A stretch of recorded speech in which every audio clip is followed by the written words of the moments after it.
Hey, what's going on, you guys? It's Chris here, and I'm back to do a video response to Boss of Horror and Hell's vid on the movies that they want to bury in their backyard, which is the movies that they're not the biggest fans of, and they make it perfectly clear on that vid.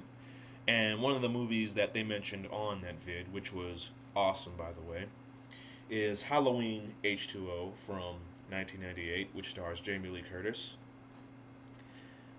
I like the movie a lot. I like the first Halloween, the second one.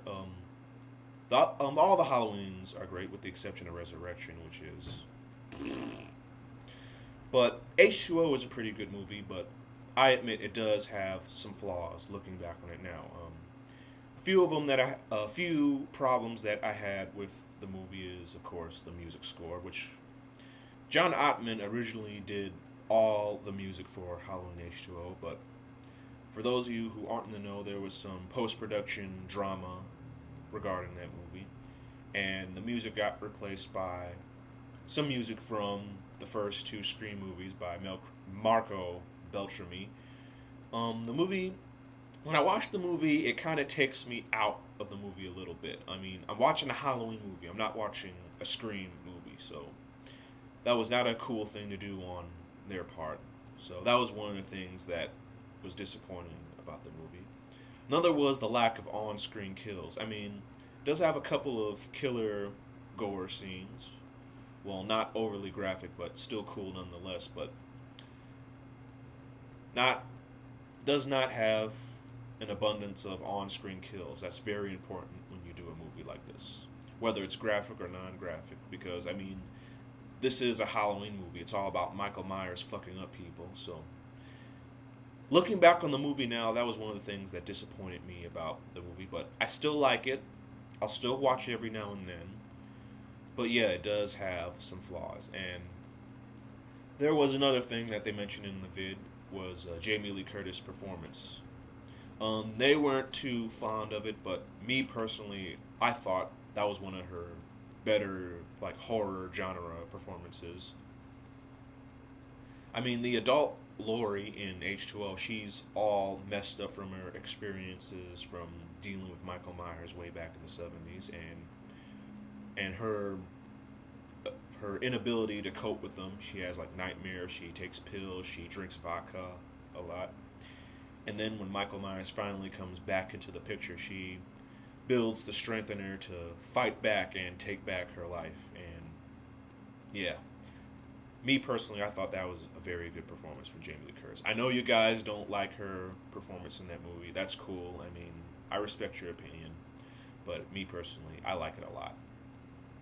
H2O, which is, I think, a pretty solid sequel in the Halloween franchises, next to Rob Zombie's Halloween and H2.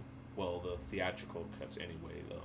The director's cuts suck balls, but that's another story. But yeah, I thought this was a pretty worthy entry into the series. And I think this capped off that era of the Halloween franchise very well. Which, the ending is badass though, but it's unfortunately ruined by the extremely mediocre Halloween Resurrection. I mean, yeah, the movie's pretty bad, but I'll still watch it every now and then. I mean, it's a Halloween film. It's got some pretty good kills, but story-wise, not a big fan. And Busta Rhymes, enough said. And the way they completely hacked up the wonderful ending to H2O, so exhilarating. I seen it in the theater, and I was just out of my seat cheering. I was like, yeah, the scene where Jamie Lee cuts off Michael Myers' head, and I was just like, hell yes. It was just so exhilarating. Like all the moments in the Halloween franchise led up to that moment, and it was just such a great experience. And that was unfortunately ruined by Halloween Resurrection, which was not a very good movie. So, I mean, if those of you who've seen it, if you don't like it, that's cool. I mean, everybody's entitled to their opinion. I mean, yeah. But I like this movie a lot. It does have some problems, but this is a very worthy entry into the Halloween series. So, for those of you who are interested or not, I mean, that's fine. But if you are interested, go check out H2O. But this DVD is disappointing too. It doesn't have a lot of features, but it does have a very good behind-the-scenes documentary, Unmasking the Horror, which has most of the cast and crew. John Carpenter makes an appearance in the little documentary. But yeah, it's a pretty good documentary. But I wish this DVD had some more features. I mean, this is a Dimension Collector series, but yeah.